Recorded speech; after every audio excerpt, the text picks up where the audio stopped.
చెరువుల ఆక్రమణదారుల్లో పొలిటీషియన్స్, అన్ని రాజకీయ పార్టీల నేతల ప్రమేయం. కబ్జాదారుల్లో పేదల కన్నా సంపన్నులే ఎక్కువ. నగరంలో చెరువులు 61% కబ్జా. ఏ ఒక్కరిని వదలవం. త్వరలో హైడ్రా పోలీస్ స్టేషన్ ఏర్పాటు. వదలొద్దనే చెప్తున్నాం, కూల్సమని చెప్తున్నాం, ఫినిక్స్ కంపెనీ మీద పడమని చెప్తున్నాం, కేటీఆర్ బినామీ కంపెనీ ఫినిక్స్ మీద పడమని చెప్తున్నాం, కేటీఆర్ బినామీ కంపెనీ వాసవి మీద పడమని చెప్తున్నాం. మరి ఎందుకు వాటి మీద పడతలేరు? మీకు కేటీఆర్కు ఉన్న లాలూచి ఏంది? రంగనాథ్కి కేటీఆర్కు ఉన్న లాలూచి ఏంది? కేటీఆర్కి రేవంత్ రెడ్డికి ఉన్న లాలూచి ఏంది? ఇదే వాసవిలో బీజేపీ కిషన్ రెడ్డి పాత్ర కూడా ఉన్నది. డౌట్ ఏముందల్లా? ఓపెన్గానే చెప్తున్నాం, మేము ఓపెన్గానే చెప్తున్నాం. బీజేపీ నాయకులు కూడా ఉన్నారు ఇంట్లో. విషయం ఏంటంటే ఏలేటి మహేశ్వర్ రెడ్డి అరబిందో మీద, వాసవి మీద, మెగా కృష్ణారెడ్డి మీద ఒక 3-4 ఇట్లాంటి సోకాళ్ళి జాతి ద్రోహుల మీద ప్రెస్ మీట్ పెట్టి అసెంబ్లీలో మాట్లాడితే అధ్యక్షుడికి ఏలేటి మహేశ్వరుడికి మధ్య పెద్ద వారే నడిచిందట. ఈయనేమో బీజేపీ శాసనసభాపక్ష నేత, ఆయన బీజేపీ అధ్యక్షుడు. ఇద్దరి మధ్య గట్టి వారే నడిచిందట. అది హైకమాండ్ దాకా పోయిందట. మరి ఏమైందో తెలియదు. ఇక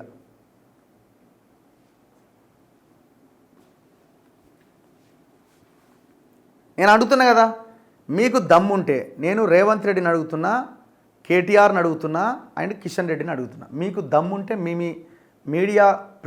మీడియా ఇది పార్టీ ఆఫీసులలో నేను చెప్పిన ఈ కంపెనీల గురించి మాట్లాడండి మీరు. చలో, ఓపెన్ సవాల్. ఈ రంగనాథ్ గారు ఊమంటా అంటే అటు రుపుతాడు. అదే మన ఇటు మన ఇదే ఉందిగా, బాచుపల్లి ఏరియాలు తిరుగుతూ ఉంటాడు. అక్కడ ఎర్రకుంట చెరువు దవ్వాలని విశ్వ ప్రయత్నం చేసి, ఎందుకంటే అక్కడ ఏదో మిస్టేక్ జరిగినట్టు వీళ్ళు చేసిన తప్పు.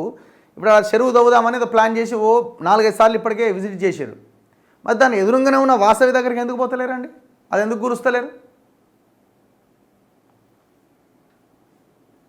మా నుంచి అయితే మీరు తప్పించుకోలేరండి. మా నుంచి మీరు అవి కూలగొట్టేదాకా మీరు తప్పించుకోలేరు. మేము ప్రజలకి ఓపెన్ అప్పీల్ చేస్తున్నాం, అసలు ఇట్లాంటి కన్స్ట్రక్షన్స్లో మీరు దయచేసి కొనకండి. Very clear, కొనొద్దు. ఏ స్థాయికి పోయి రియల్ ఎస్టేట్ కంపెనీలు అంటే కోర్టుకు పోయి వీళ్ళకి అనుకూలంగా తీర్పు వచ్చే దగ్గర కోర్టుకు పోయి కోర్టు నుంచి ఆర్డర్ తెచ్చుకొని యూట్యూబ్ వాడికి పంపించి వీడియోలు డిలీట్ చేసే ప్రయత్నం చేస్తున్నారు. ఇన్కార్ లేక్ సిటీ వాడు అదే చేసిండు.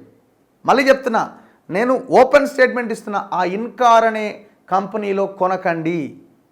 అది టీజీఐఏసీకి చెందిన గవర్నమెంట్ భూమిలో కట్టిండు. పర్మిషన్స్ కాపీలు చూపిస్తాడు, అన్ని దొంగలు. ఇక వాడు దొరకలు వేయాలి ఏఈ అంటాడు. ఇట్లాంటి దొంగ ఆఫీసర్లు పర్మిషన్లు ఇచ్చినవి అవన్నీ. వీళ్ళందరినీ ప్రాసిక్యూట్ చేయాల్సిందే. కోర్టు నన్ను మాట్లాడొద్దని చెప్పినా, ఈ కంపెనీ మీద ఏమీ మాట్లాడొద్దని చెప్పినా, యశోద హాస్పిటల్ మీద కూడా గట్లనే చెప్పారు. మాకు మాట్లాడుతూనే ఉంటాం. మేము కోర్టు తీర్పుని గౌరవిస్తున్నాం. మళ్ళీ మేము అప్పీల్కి వెళ్తున్నాం. మీరు ఇచ్చిన తీర్పు కరెక్ట్ కాదు. ఇది ఈ మొత్తం తెలంగాణను చెరబట్టిన దొంగలు వీళ్ళంతా ఏదో రకమైన తప్పుడు సమాచారం మీ ముందు పెట్టి ఈ రకమైన ఆర్డర్స్ తెచ్చుకున్నారని చెప్తున్నాం.